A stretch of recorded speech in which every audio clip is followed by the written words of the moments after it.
नमस्कार, जेके प्राइम में आपका स्वागत है। मैं हूं विनोद कुमार। दर्शकों, अरविंद केजरीवाल जो दिल्ली के चीफ मिनिस्टर हैं, उनको अब कश्मीर और कश्मीरियों की याद आई है। उनका ये कहना है कि भारतीय जनता पार्टी कश्मीर को हैंडल करने में नाकाम रही है। आपको बताते चले कि जब से पलायन हो रहा है, ये चिंताएं और बढ़ती जा रही हैं और इसमें कोई दो राय नहीं है। जो वहां पर ग्राउंड सिचुएशन है वो साफ दर्शाती है कि 90 जैसे हालात बने हुए। चर्चा करेंगे वीरेंद्र सोनू, पीपल्स डेमोक्रेटिक पार्टी से। वीरेंद्र जी, आपका स्वागत है। राजेंद्र शर्मा जी बीजेपी से ताल्लुक रखते हैं। राजेंद्र जी, आपका स्वागत है। और जगदीप सिंह आम आदमी पार्टी से ताल्लुक रखते हैं, ये पेशे से पत्रकार भी हैं। जगदीप जी, शुरुआत आपसे करेंगे क्योंकि आपके दिल्ली के चीफ मिनिस्टर अरविंद केजरीवाल ने यह स्टेटमेंट दी है कि हालात को कंट्रोल करने में भारतीय जनता पार्टी नाकाम है। निस्संदेह इसमें बिलशक मुझे नहीं लगता कि कोई दो राय होनी चाहिए, क्योंकि जिस तरीके की परिस्थितियां आज कश्मीर में है, अभी आप ही ने भूमिका में ये खुद कहा कि 90 जैसी परिस्थितियां बनती हुई नज़र आ रही हैं। तो मेरा यहाँ तक मानना है बतौर प्रवक्ता आम आदमी पार्टी, ये जो स्थिति अब बनी हुई है कहीं ना कहीं चौतरफा फेलियर है। फिर चाहे वो बात हम कर लें जो सिक्योरिटी एजेंसीज वहाँ पे काम कर रही हैं, उनकी आपसी कोऑर्डिनेशन की बात कर लें, मुआशरे के अंदर जो एक कहीं ना कहीं विश्वास बहाली की बात थी, लोगों तक पहुँचने की बात थी, उस पर भी मुझे लगता है कि गवर्नमेंट उतना स्टैंड अपना बना नहीं पाई। और आज जिस तरीके की परिस्थितियां हैं वो जग विदित बात है। कहीं ऐसी बात तो नहीं है कि अब जम्मू में आगाज किया, जम्मू कश्मीर में तो अब कश्मीर की याद अरविंद केजरीवाल को आने लगी हो? नहीं, ऐसा बिल्कुल नहीं है, क्योंकि ये पहली मर्तबा नहीं है जब हमारे माननीय संयोजक श्री अरविंद केजरीवाल जी ने इस तरीके का कोई बयान दिया हो। मानवता से संबंधित जब भी कोई मुद्दा, जब भी कोई विषय विशेष सामने आया है, तो उन्होंने उस पर बड़े स्पष्ट शब्दों में, बड़ी साफगोई के साथ अपनी बात रखी है। आपको याद होगा जब दिवंगत राहुल भट्ट की बेरहमी से तहसील कार्यालय के अंदर, एक सरकारी दफ्तर के अंदर हत्या होती है, तो उस वक्त भी केजरीवाल साहब ने ना केवल अपना बड़ा एक स्पष्ट किस्म का स्टैंड रखा था, अलबत्ता उसके बाद आपने देखा कि गवर्नमेंट मशीनरी में एक एकाएक जो परिवर्तन दिखा था। तो यहाँ पर सियासी मफाद की तो बात ही नहीं है। जो भी लोग खुद को राष्ट्रवादी मानते हैं, इस देश से प्रेम करते हैं, पार्टी कोई हो, सियासी तंजीम चाहे कोई किसी को रिप्रेजेंट करता हो, लेकिन जब बात देश हित की आती है, जब बात मानवता की आती है और जब बात खड़ी होती है इंसानियत के दुश्मनों के साथ एकजुट होकर खड़े होने की, तो वहां पर आम आदमी पार्टी का किरदार हमेशा से बड़ा साफ रहा है। पहले दर्शकों को हम दिखाते हैं कि किस तरीके से आज डॉक्टर फारूक अब्दुल्ला का ताजा बयान आया है। उन्होंने कहा है कि जब तक असुरक्षा की भावना कश्मीरी विस्थापित पंडितों में रहेगी, तब तक ऐसा माहौल बना रहेगा, पलायन चलता रहेगा और कश्मीरी विस्थापित पंडितों का घाटी में आना जाना लगा रहेगा। उन्होंने यह भी कहा कि जरूरत है एक पॉपुलर गवर्नमेंट की। पहले हम सुनाते हैं क्या कहा डॉक्टर फारूक अब्दुल्ला ने। है और इसका असर मुल्क पे भी पड़ रहा है। अभी कश्मीर के एक स्टूडेंट को मार दिया है वहाँ पे चंडीगढ़ में। ये तशवीशनाक चीज़ हो रही है। पंडितों को फिर से बसाना और पंडित फिर भागना चाहते हैं। देखिए, हम तो चाहते हैं कि वो रहे, या अब उन तक है और सरकार तक है, देखें कि इनको कैसे तहफ़्फ़ुज़ दे सके कि ये अपने दिल से यहाँ रह सके, रह जाए। तो जोर ताकत से कोई रहेगा नहीं। इससे जब तक इनको ये महसूस नहीं होगा कि हम लोग यहाँ पे सेफ हैं, तब तक ये भागते जाएंगे। देखिए, इलेक्शन करने चाहिए। ये जो हुकूमत है, ये लोगों की हुकूमत नहीं है, ये अफसरशाही है। और जब तक लोगों की हुकूमत नहीं आएगी तो लोगों की मुसीबतें दूर नहीं होंगी। और उसके लिए ज़रूरी है कि लोगों की हुकूमत बने, लोग वोट डालें, लोग अपनी हुकूमत लाएं।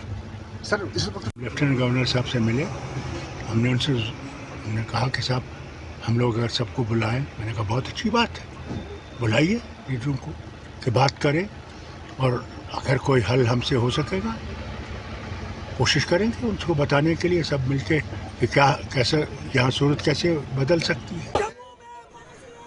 तो दर्शकों, एक बार तो फिर हम आपको बताते हैं कि भारतीय जनता पार्टी के लोग कितने सिंसियर हैं और कैसे लेते हैं। बलदेव राज फॉर्मर एमएलए हैं उन्होंने कहा कि छुटपुट घटनाएं होती रहती है, नहीं ये सेलेक्टिव किलिंग उनके लिए छुटपुट घटनाएं, ये भी हम अपने दर्शकों को बताते हैं। ये कल की बात है। ये जो छोटी किलिंग्स हो रही हैं, ये इसकी जिम्मेवारी बिल्कुल मैं आपको कहना चाहता हूं कि ये सरकार की ऊपर भी इसकी बात आती है, एडमिनिस्ट्रेशन की ऊपर भी बात आती है। अगर ये किलिंग्स हो रही हैं तो उसके रोकने का पलायन, असल में इन किलिंग का मकसद पीछे क्या है? मकसद वे है कि 90 की तरह पे यहाँ पे जो पलायन है वहाँ से सारे लोग फिर वापस जम्मू को आए। हमारा ये है कि हम पलायन को भी रोकें और इन घटनाओं को भी रोकें। छिटपुट घटना का मतलब ये है कि जिस इलेक्ट्रिक किलिंग तो छिटपुट की तरह से हो रही है ना। कोई आदमी अगर घर से जाके तमाचा लेके, कोई पिस्तौल लेके जाके गन फायर किसी के ऊपर जाके कर देगा तो वो उग्रवाद की बड़ी घटना तो आप नहीं कह सकते कि 47 लेके कोई आया, ग्रेनेड लेके कोई आया, आर्मी पे किसी ने हमला किया, ऐसी बात नहीं है।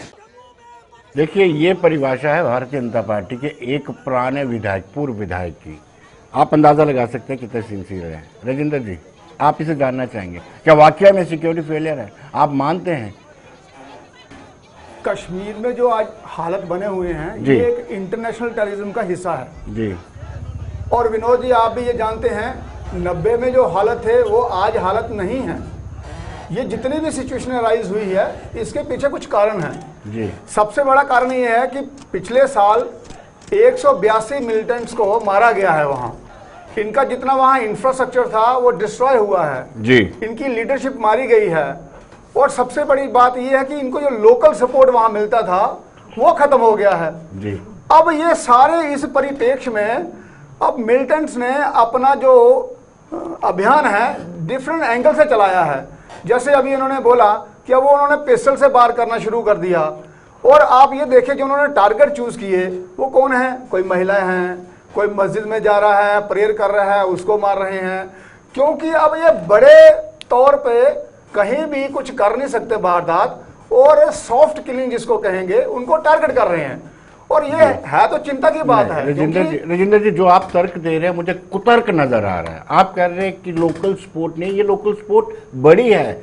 लोकल ही लोग बताते हैं कि ये फलां हिंदू है, फलां महिला है, इस जगह पे है, तो आप कह रहे हैं लोकल सपोर्ट नहीं है। मुझे कुतर्क लग रहा है, तर्क नहीं है ये। आप इसको अच्छे तरीके से एनालाइज करें, आपको ये अच्छे तर्क लगेंगे, क्योंकि ये तो हकीकत है। बड़ी बात है तो वो कर नहीं सकते। उनका अपना इंफ्रास्ट्रक्चर जो मॉड्यूल है वो बस्ट हो गया है, लीडरशिप उनकी किल हो गई है। अब वो छोटे छोटे इन हथकंडों पे आ गए हैं कि महिला को मारेंगे और जो लोग प्रेयर कर रहे हैं उनको मारेंगे, और उसमें ऐसे लोगों को मारेंगे जो स्कूल की प्रिंसिपल हैं, जो सबको ज्ञान दे रही हैं, उनको मारेंगे। कोई भी फाइट हो, किसी भी तरीके से हो, लेकिन वो कभी भी ऐसी जगहों पे टारगेट नहीं करती। मॉस्क में कर दिया, स्कूल में कर दिया। ये वही लोग करते हैं जिनका ना कोई धर्म है ना कुछ है, उनको जहादी मानसिकता, यानी आप इसको ऑन भी नहीं करेंगे। आप इंटरनेशनल टेररिज्म, राजेंद्र जी, ना इसको आप ऑन करेंगे कि ये सिक्योरिटी फेलियर है, ना आप ये मानेंगे कि ये कोई बड़ी वारदात है। आप कहेंगे कि छुटपुट घटना, जैसे बलदेवराज जी कह रहे हैं। मैंने छुटपुट घटना नहीं कही, मैंने कहा ये चिंता का विषय जरूर है, क्योंकि किसी की भी अगर जान जाती है वो हमारे लिए चिंता का विषय है। और सरकार ने उसके लिए सोचना होता है, उसमें कोई दो राय नहीं है। लेकिन ये क्यों हो रहा है उसका मैंने थोड़ा सा आपको परिप्रेक्ष्य दिया। जी वीरेंद्र जी, आप क्या कहेंगे? देखिए, ऐसे है कि जिस इशू पे आज हम डिबेट कर रहे हैं, केजरीवाल साहब की जो स्टेटमेंट है, वाकया में एक बात तो है, जरा इतिहास को पढ़ के हम देख लीजिए कि जब जब भी जम्मू कश्मीर में भारतीय जनता पार्टी की प्रॉक्सी गवर्नमेंट रही है, जहाँ एलजी एडमिनिस्ट्रेशन रही है, जहाँ गवर्नर रूल रहा है, तभी ही क्यों कश्मीरी पंडित जो हैं वो माइग्रेशन करने के लिए मजबूर हुए। अभी राजेंद्र शर्मा साहब कह रहे थे, बीजेपी के हमारे बुजुर्ग हैं, बड़े भाई हैं, लेकिन जो आज हालात हैं, इनसे भारतीय जनता पार्टी कैसे पीछे अपनी जिम्मेवारी से भाग सकती है? एक तरफ से बीजेपी के फार्मर एमएलए जो आपके चैनल पे भी दिखाया, वो इसको छुटपुट घटना मानते हैं, और दूसरी तरफ से भारतीय जनता पार्टी के कुछ लोग कहते हैं जी वाकया में जी कश्मीर में हालात खराब हैं, कुछ कहते हैं जी बिल्कुल ठीक है। मुझे तो लगता है कि बीजेपी खुद फ्रस्ट्रेट है, वो समझ नहीं पा रही है कि हमने करना क्या है, जहां हुआ क्या है, इसके लिए जिम्मेवार कौन है। देखिए, एक चीज बिल्कुल क्लियर है विनोद जी, कि सरकार अपनी जिम्मेवारी से भाग नहीं सकती। सरकार की जिम्मेवारी है आम नागरिक की जान और माल की सुरक्षा। आज जहां पर जम्मू कश्मीर खड़ा हो गया है, आप कह रहे हैं 90 के दहाके, मैं कहता हूं कि ये 90 से भी बुरी हालत आज हो चुकी है जी। जिस तरीके से टारगेट किलिंग हो रही है, और जिस तरीके से, उससे बड़ी बात तो यह है कि जो पार्टी देश में सरकार चला रही है, और जो एलजी एडमिनिस्ट्रेशन भी सेंट्रल गवर्नमेंट की तरफ से चल रही है, वो ये मानने को तैयार ही नहीं है कि ये हमारी तरफ से फेलियर है, एडमिनिस्ट्रेशन का फेलियर है या सिक्योरिटी का फेलियर है। अगर वो मानने के लिए तैयार नहीं है तो बताइए इसके लिए जिम्मेवार कौन है? कसूरवार तो है जिसने, हम पहले भी कहते हैं आज भी कहते हैं, जिसने गन उठाई उसका कोई धर्म नहीं है, जिसने वो मानवता के कातिल है, इंसानियत के कातिल है, वो तो कसूरवार हैं। भाई जिम्मेवारी तो किसी ना किसी के ऊपर फिक्स होगी ना। आप लंबे बयान देके, आप लच्छेदार भाषण देके अपनी जिम्मेवारी से भाग तो सकते नहीं है। और आज भारतीय जनता पार्टी को जरूरत है कि पहले तो ये आपस में बैठे, सरकार में जो लोग हैं, मैं नई दिल्ली सरकार से भी करता हूं। नरेंद्र जी, लच्छेदार भाषण ना देके सीधा सीधा ऐसा कहकर के लोगों को इंस्टिगेट किया जाए कि तिरंगा उठाने वाला कोई नहीं रहेगा, तिरंगे को कंधा देने वाला कोई नहीं रहेगा, लच्छेदार मत दीजिए, इस तरह के बयान दीजिए ताकि लोग इंस्टिगेट हों, देखिए गान उठाएं। सुनिए जी, ये जो बयान था जो 28 जुलाई 2019 को बयान था, और पूरा बयान आपने, आप जहां तो मैं बहुत बार चैनल जितना मैंने बोला है, क्या महबूबा ने इतना बोला था कि पूरी नहीं? सुन लीजिए। आप उन्होंने अध्यक्षा ने ये बोला था कि नहीं? हमारी रियासत का जो झंडा है, जो हमारी रियासत का फ्लैग उस वक्त था, जो भारतीय जनता पार्टी ने 5 अगस्त 2019 को जम्मू कश्मीर के साथ जो भी किया पार्लियामेंट में आप लोगों के सामने है। हम ये कहते हैं कि हमारा उस वक्त जो सदर साहब ने कहा था कि हमारा वो झंडा भी दीजिए जो हमारी जो जम्मू कश्मीर की पहचान थी। ठीक है, उस आधा बयान आपने सुन लिया, आधे के ऊपर बात नहीं की। लेकिन आज अगर मैं ये बात करूं कि आज मुझे बताइए कि आज तो सब कुछ भारतीय जनता पार्टी के पास है ना, तो आज क्यों कश्मीर में ऐसे हालात हैं? आज हम किसको उसके लिए जिम्मेवार माने?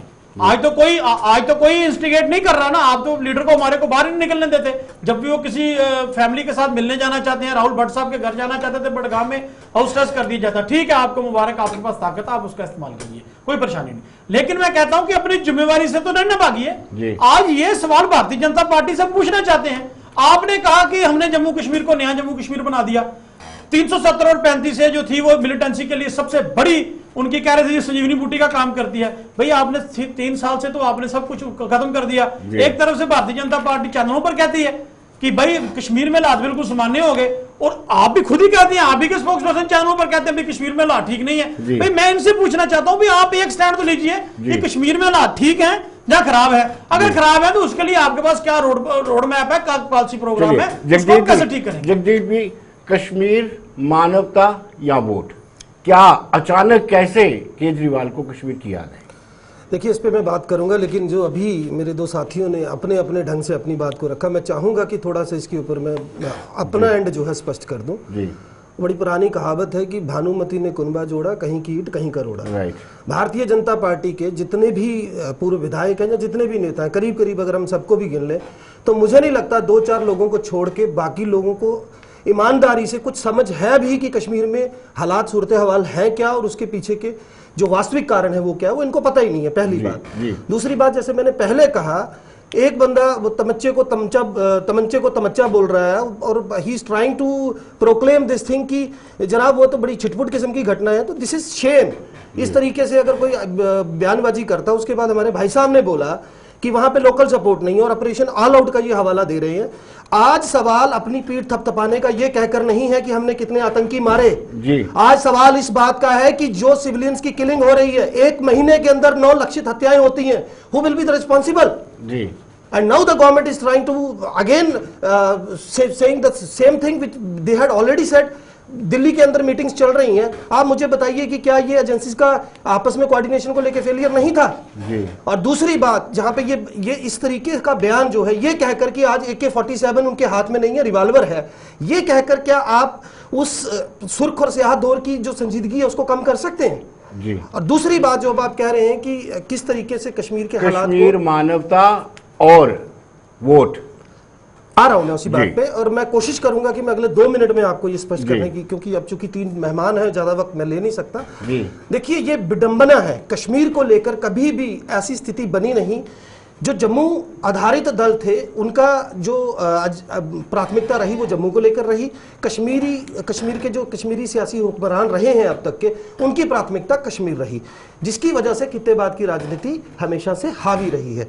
आज जरूरत इंसानियत की भी है, आज जरूरत कश्मीर की मौजूदा परिस्थितियों को समझने की है। जैसे मैंने पहले कहा, मुआशरे के अंदर जो लोग रह रहे हैं, चाहे वो लोकल लोग हैं, चाहे वो लोग कुछ फंडामेंटलिज्म टाइप की जो अप्रोच रखने वाले लोग हैं, सारे सेगमेंट्स को एक मंच पर लाना पड़ेगा। और दूसरी सबसे अहम तरीन बात जो मैं यहाँ पे कहना चाहता हूँ, आज हम बात कर रहे हैं गवर्नमेंट मुलाजिम्स की। ठीक है, गवर्नमेंट ने कुछ का ऑर्डर किया और वो भी ये उसके ऊपर एक धत्ता बनाते हुए शर्त रख दी कि आपको हम वैली से बाहर नहीं आने देंगे, जबकि हालात ऐसे नहीं है। मेरा सवाल है उन प्रवासी भारतीयों का क्या होगा जो वहां पे मजदूरों के तौर पे काम कर रहे हैं, कोई दिहाड़ीदार है। और उससे भी बड़ी बात अगर मैं कहूं विनोद जी, एक बड़ी काबिले जिक्र बात मैं कहना चाहूंगा। देखिए, जो कश्मीर के अंदर आज सिक्योरिटी फोर्सेस काम कर रही हैं, हम पैरामिलिट्री की बात कर लें, इंडियन आर्मी की बात कर लें, उनके पास दिन को, या सीआरपीएफ की आप बात कीजिए, वो ऑपरेशंस में जाते हैं, इस तरीके का मिलिटेंसी से जो रिलेटेड ऑपरेशंस होते हैं उनको हैंडल करते हैं, लेकिन शाम को उनके पास एक सेफ बेस है जहां वो लौटते हैं।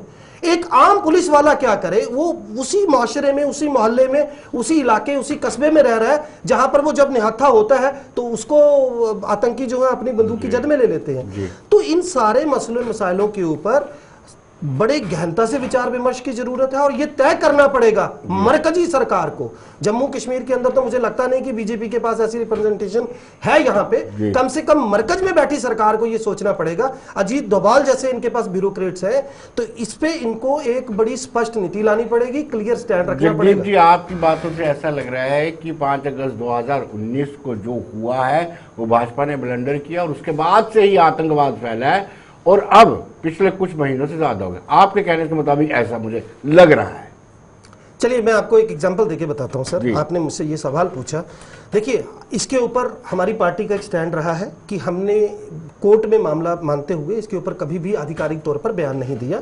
मैं व्यक्तिगत तौर पे आपको अपनी बात बताऊंगा। आपको लगता होगा कि टनल के पार उसका रिएक्शन होगा? नहीं, ऐसा नहीं, मैं बता, आपने वोट लेना उस पर। नहीं, मैं जवाब देता हूं। वोट की राजनीति है भाई साहब। आप बहुत बढ़िया तरीके से अपने जो आपके सामने लोग बैठे होते हैं उनको काउंटर करना बहुत अच्छे से जानते हैं, लेकिन लेट मी क्लियर द पहली चीज यहाँ पे ये है जनाबे हाजरीन की, जब मामला कोर्ट में हो तो ये एक सच्ची बात है, तब हम उसके ऊपर ज्यादा बहस मुआवजा कर नहीं सकते। दूसरी बात है कि भारतीय जनता पार्टी ने जब आर्टिकल 370 की टूटन हुई थी, ये मेरा व्यक्तिगत तौर पर मानना है, कम से कम 1 से 1.5 साल का इनका होमवर्क था। जिस तरीके से ये पहले प्रेसिडेंट साहब के पास जाते हैं, फिर दोनों हाउसेस से पास होता है, कोर्ट में भी नतीजा वही रहना है, क्योंकि इनका होमवर्क उसमें बिल्कुल जेन्युइन है। अब सवाल है कि वो सही है कि नहीं, उसके दोनों पक्ष हैं। मेरे सामने गिलास पड़ा है, आधा भरा है, आधा खाली भी कहा जा सकता है।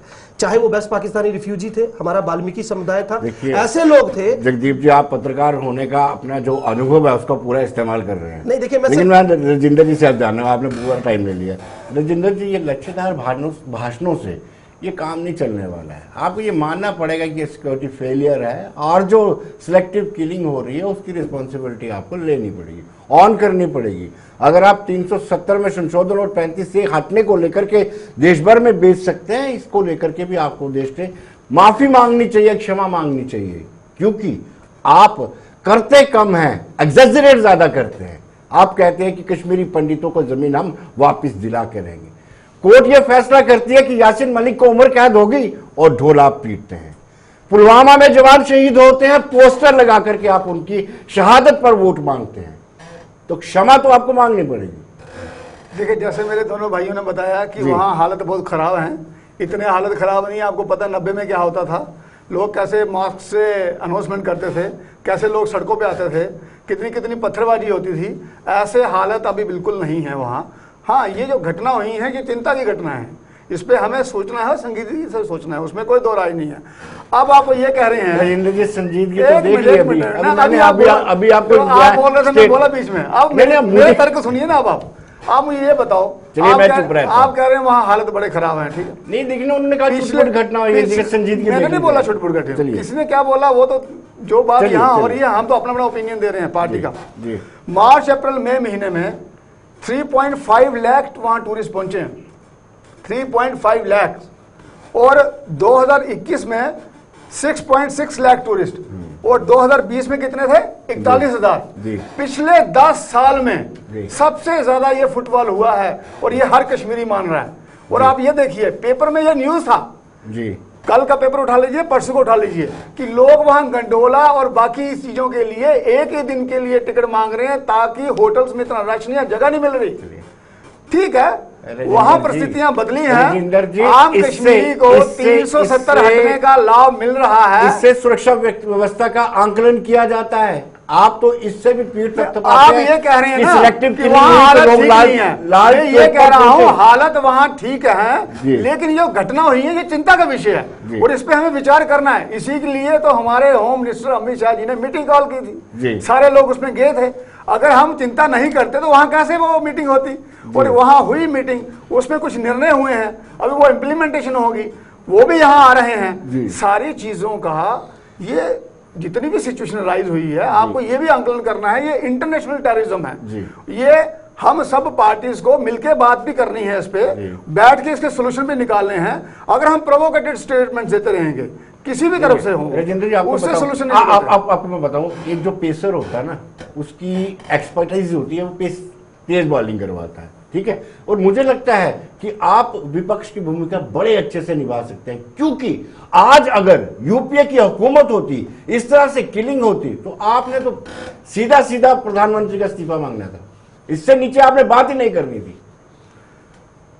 आंकड़ों में मैं बात कर रहा हूं, सिचुएशन आपके बिल्कुल सामने है। आंकड़े आप इसमें कहा, ये मैं बिल्कुल इसको नकार नहीं रहा हूं। चलिए। जो वहां किलिंग हुई है वो चिंता का विषय है, जी। और उस पे जो चिंता वरिंदर होनी जी। चाहिए, जिस क्वार्टर्स में होनी चाहिए, वहां वो चिंता भी हो रही है। जी। अब इन चीजों का जो इंटरनेशनल टेररिज्म हो, उसको डील भी उस तरीके से करना पड़ेगा। चलिए वीरेंद्र जी, आपसे जानना चाहेंगे कि अब आपका क्या रुख रहेगा, पीपल्स डेमोक्रेटिक पार्टी क्या कहना चाहती है कि इस हालात के लिए कौन जिम्मेदार है। एक बात को छोड़ दीजिए आप कि 5 अगस्त 2019 को जिम्मेदार ना ठहराते, और बताइए कौन सी ऐसी परिस्थितियां जो उसके लिए जिम्मेदार है। देखिए, ऐसे है कि अगर आज के हालात पर ही हम बात करते हैं, जी। ठीक है, मैं आपकी बात मानता हूँ, 5 अगस्त को डिस्कस नहीं करेंगे, लेकिन आप मुझे बताइए, मैं अभी राजेंद्र शर्मा साहब को सुन रहा था तो मुझे बॉर्डर फिल्म का एक सीन याद आ गया। एक हमारे बॉर्डर फिल्म में मैंने एक सीन देखा था, एक हमारे फौजी जवान को घर से चिट्ठी आती है, वो कहती है, उसकी घर से लिखते हैं, वो कहते हैं मुन्ने की गिर के टांग टूट गई, बाकी सब ठीक है। पिताजी के घर की छत जो है वो अंधेरी से उखड़ गई है, बाकी सब ठीक है। माता की आंख की रोशनी चली गई, बाकी सब ठीक है।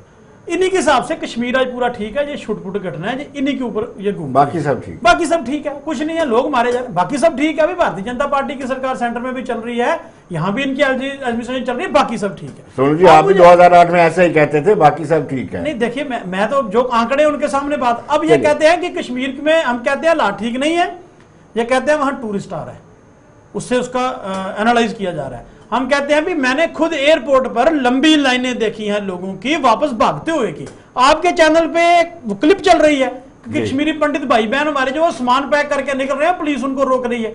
आप मुझे बताइए, इस तरह का कश्मीर में माहौल है, आज भारतीय जनता पार्टी को समझना चाहिए। आपने कहा कि इस मसले का हल क्या है, पीपल्स डेमोक्रेटिक पार्टी इसको क्या सोचती है। हम ये सोचते हैं कि भारतीय जनता पार्टी को आज वाजपेयी साहब की पॉलिसी के ऊपर चलने की जरूरत है। मैं आपको थोड़ा सा पीछे याद दिलाना चाहता हूं, 2002 में जब यहां असेंबली चुनाव हुए थे तो पीडीपी और कांग्रेस की अलायंस की गवर्नमेंट बनी थी।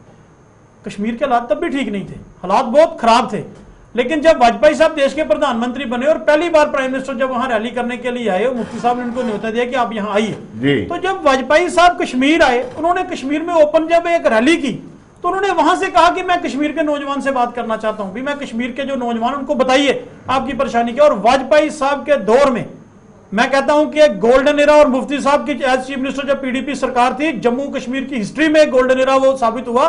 मैं उसकी एक दो आपको मिसाल देना चाहता हूं। आपको याद होगा 2004 में 3 कंस्टिट्यूंसी पर बाईपोल हुआ था, संग्रामा में और पटन में, और एक कंस्टिट्यूंसी कोई और थी, मैं भूल गया। वहां पर जब बाईपोल हुआ था तो आप रफियाबाद में, तो 84% लोगों ने बाईपोल में वोट डाले थे। वो होता है माहौल को चेंज करना। उन्होंने किसी को पकड़ के या किसी को डंडे के जोर पे कुछ नहीं किया, लेकिन लोगों के साथ वो वही अटल बिहारी वाजपेयी साहब थे। आज भारतीय जनता पार्टी क्यों अटल बिहारी वाजपेयी साहब को लीडर तो मानते हो, लेकिन उनकी पॉलिसियों को भी इंप्लीमेंट कीजिए। आज एक जरूरत है कश्मीर में, सियासत की जरूरत वहां नहीं है, आज एक जरूरत है। पहली बात तो ये है विनोद जी कि भारतीय जनता पार्टी किन लोगों से, किन यूथ से बात करनी चाहिए? मैं बता रहा हूं, गन उठाते हैं, मैं बता रहा हूं, मैं आपके उसी लाइन, मुझे पता था आपने पूछना, मैं उसी पे जा रहा हूं। आपकी जो main stream political opposition party Kashmir में है, आपको पता है सबको कि उनका कितना बड़ा रोल रहा है कश्मीर में मिलिटेंसी में, कितने वर्कर उनके, चाहे नेशनल कॉन्फ्रेंस लगा लीजिए, कांग्रेस लगा लीजिए, पीडीपी लगा लीजिए, भारतीय जनता पार्टी के लोगों का भी नुकसान हुआ है। आज जरूरत है, आप मेन स्ट्रीम पॉलिटिकल पार्टी, भाई भारतीय जनता पार्टी तो ये समिति है कि सिर्फ एक पार्टी है बीजेपी जो देश हित में, बाकी जितनी पॉलिटिकल पार्टियां में देशद्रोही हैं। पहले ये मानसिकता हटा उतारिए, आप उन लोगों से बात कीजिए जो मैं मेन स्ट्रीम पॉलिटिकल लीडरों की बात, अभी डॉक्टर फारूक अब्दुल्ला साहब की स्टेटमेंट हम सुन रहे थे, वो कह रहे थे मैं एलजी साहब से शायद मिलके आऊं या बात हुई, वो कह रहे हैं हम सबको बुला रहे हैं। भाई आप अगर चाहते हैं कि वाकया कश्मीर में हालात ठीक हो तो सबकी जिम्मेवारी फिक्स होती है। और मैं ये नहीं कहता कि जो मेन स्ट्रीम पॉलिटिकल पार्टी है उनकी जिम्मेवारी नहीं है, उनकी भी जिम्मेवारी है, लेकिन आपने हालात ऐसे बना दिए। जगदीप जी, आप कुछ कंट्राडिक्ट कर रहे थे राजेंद्र जी से। हाँ देखिए, मैं एक चीज़ कहना चाहूँगा। एक तो जब पीडीपी के हमारे प्रवक्ता ने ये बात की तो मैं आपको भी याद दिलाना चाहूँगा, शायद आपको याद होगा कि जब पिछली मरतबा सरकार आकार लेने जा रही थी तो तब आप भी थे उस मीटिंग में जब हम मुफ्ती साहब से मिले थे, और यही वाक्य उन्होंने हमारे साथ भी डिस्कस किया था, वाजपेयी साहब वाला। पर सवाल ये है कि ये जो साहब यहाँ पे बात कर रहे हैं, एक साहब की पार्टी कहती है उस वक्त में कि आतंकियों को क्रेडिट जाता है और क्रेडिट जाता है पाकिस्तान को, साथ वाले और साथ वाले जो है वो मूक दर्शक बन के बैठे रहते हैं। तो पहले तो अपने अपने गिरेबान में झांकिए। मैंने पहले कहा कि ये खित्तेवाद की राजनीति है, ये कभी भी जम्मू कश्मीर को एक साथ लेकर चलने की सोच के साथ आगे बढ़े ही नहीं। दूसरी बात मैं आपको, लेकिन जगदीप जी आपने तो कोई फार्मूला तय किया होगा, उधर भी टनल के पार भी लोगों को खुश रखना है, इस बार भी खुश रखना है, वो फार्मूला तो कुछ तय किया आपको मेरी बात से, मेरे भाव से, मेरे फेशियल एक्सप्रेशन से दिख जाएगा। हमने कोई फार्मूला नहीं रखा है, हमारा फार्मूला सीधा है, इंसानियत की बात होगी। जो देश के दुश्मन है, जिन लोगों ने देश को किसी भी तरीके से कोई भी नुकसान पहुंचाने की कोशिश की है, वहां पे हम कंप्रोमाइज करेंगे नहीं, जाति हम होने नहीं देंगे। मैं आपको विनोद जी बताना चाहूंगा, जब हम सिक्के का एक तरफा देखते हैं तो दूसरा उसका पहलू जो है वो दिखाई नहीं देता। आज भी कश्मीर में 1.5 लाख से ज्यादा गुमनाम कब्रें हैं, उसका हिसाब है किसी के पास? हर महीने की 10 तारीख को आप जाकर देखिए, वहां पर आज भी डिस्प्लेस पर्संस के लोग बैठते हैं। मैं आपको ये बताना चाहूंगा, आज ये बात कर रहे हैं, पीडीपी का एक बहुत बड़ा रिप्रेजेंटेशन रहता है कश्मीर को लेके। मुझे उस बुजुर्ग औरत के वो लफ्ज याद है, उनका कहना था कि जब तक अपने किसी को मरा हुआ मान लेने के लिए पत्थर का कलेजा चाहिए, जब तक अपने किसी को कब्र में लिटाकर मैं फातिया ना पढ़ लूं। तो ऐसे हालात कश्मीर में, दर्दपुरा गांव है जी, 350 हाफ बिडो है, 700 से ज्यादा अनाथ बच्चे हैं। ये जो लोग कश्मीर को रिप्रेजेंटेशन की बात करते हैं, सत्ता मोह से, सत्ता लोलुप से आगे ये भी नहीं गए, और यही हालात जो है वो जम्मू का प्रतिनिधित्व करने वाली भारतीय जनता पार्टी, यानी आम आदमी पार्टी अब उन परिवारों के साथ खड़ी होगी जिन परिवारों के सपूतों ने राष्ट्र के खिलाफ बंदूक उठाई, क्लैशनकोव, AK-47, अब उनको इंसाफ दिलाएगी आम आदमी पार्टी। जी मेरी बात का मर्म समझिए, मैं फिर बताने की कोशिश कर रहा हूं। मैं बात कर रहा हूं 1.5 लाख गुमनाम कब्रों की, मैं बात कर रहा हूं उन शहादतों की भी। हमारी पार्टी खड़ी होगी इंसाफ के साथ, हमारी पार्टी खड़ी होगी सच्चाई के साथ, और हमारी पार्टी खड़ी होगी उन लोगों के साथ जो इन दोनों खित्तों के बीच की जो खाई गहरा गई है, जिसको पाटने की कोशिश हम कर रहे हैं। हम चाहते हैं शांति की बहाली, वो बंदूक की नोक पर तय नहीं होगी। ये तो राजेंद्र जी आप हमें ये बताइए कि आपने हमेशा ही दोनों खित्तों को विभाजित करने की बात की है, और जब तक 2014 से लेकर ऑनवर्ड आप देख ही लीजिए, ऐसा कोई काम आपने नहीं किया है जिससे दोनों खित्ते आपस में मिले। देखिए, पहली बात ये जो खितों की बात कर रहे हैं, local self government Bharatiya Janata party ने लाया। तीनों खितों को नीचे at the grass root level जो हमारी लोकल सेल्फ गवर्नमेंट है उसको एस्टेब्लिश किया। किसी पार्टी ने नहीं माना था कि इलेक्शन हो, क्योंकि डेलीगेशन ऑफ पावर्स कोई नहीं चाहता था।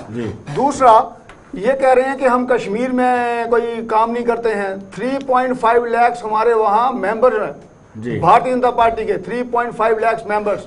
जब इलेक्शंस हुए हमारे लोग वहाँ जीत के भी आए। अब मेरे भाई जो आपके हैं, मैं ये कह रहा हूँ कि कुमार विश्वास जी ने क्या बोला था, वो इन्हीं के पार्टी के थे पहले, और one of the founder members थे। उन्होंने क्या क्या क्या बोला था इनके बारे में, मैं नहीं बोल रहा हूँ, उन्होंने बोला था। दिल्ली में अभी पीछे कुछ प्रॉब्लम हुई थी, वहां किसने करी थी? देखिए, बातें करने में बहुत हैं, लेकिन जो समस्या का समाधान है वो इसमें है कि ग्राउंड लेवल पे हमने लोकल सेल्फ गवर्नमेंट लाई है, लोगों को और इख्तियार मिले हैं। इस समय का अभाव है, 1 मिनट सुन लीजिए। नहीं, मैंने सिर्फ एक ही चीज बोलनी है। देखिए, बोरिस जॉनसन ने बोला था, मैंने नहीं बोला। बोरिस जॉनसन बोल रहे हैं, 1 sun 1 world one grid one man and जी। That is Narendra Modi. जी अगर चलिए सोनू जी उनको एक प्राइम मिनट मिनिस्टर होते हुए मैं भी गुस्ताखी देखिए, ऐसे चाहूंगा हम समस्याओं का समाधान राजेंद्र जी, ढूंढने में गुस्ताखी अगर चाहूंगा, असमर्थ रहते गुस्ताखी हैं तो चाहूंगा। समस्याओं का समाधान कभी नहीं होगा। चलिए वीरेंद्र जी। देखिए विनोद जी, ऐसे है कि टाइम की कमी है, मैं 1 मिनट ही लगाऊंगा। जी जी बात यह है कि ये कह रहे हैं कि नरेंद्र मोदी साहब समस्या का समाधान कर देते हैं, वो ही कर सकते हैं। भाई 8 साल से वो प्राइम मिनिस्टर है, किसी ने रोका तो नहीं है उनको कि समस्या का समाधान मत कीजिए। ना आज भारतीय जनता पार्टी को कोई रोक रहा है, सब कुछ आपके पास है। भाई आइए, आप हमें इस मुश्किल से बाहर जी। निकालिए, आइए ना, चलिए। कोई इनिशिएटिव लीजिए। लेकिन एक बात है जो भी इन्होंने कही सोनी कि जी मैं चलिए। 30 सेकंड लूंगा। जी। इन्होंने कहा कि हमने मतलब थर्ड टाइप गवर्नमेंट लाई है, लेकिन मैं आपको थोड़ी जानकारी के लिए बता दूं कि 2004 में जब मुफ्ती साहब चीफ मिनिस्टर बने थे तो म्युनिसिपल इलेक्शन 30 साल के बाद जम्मू कश्मीर में हुए थे। जी वो होती है पावर डिवर्ट करना लोगों तक, बातों में नहीं होती, कागजों में जो आप चलिए करना चलिए चाहते हैं। चलिए चलिए सोनू जी, आप हमारे कार्यक्रम में आए, आपको कम समय मिला, आपका शुक्रिया। राजेंद्र जी आपका भी शुक्रिया, जगदीप जी आपका भी शुक्रिया। तो दर्शकों, आप बने रहिए देश दुनिया की खबरों के लिए और मुझे दीजिए इजाजत। नमस्कार।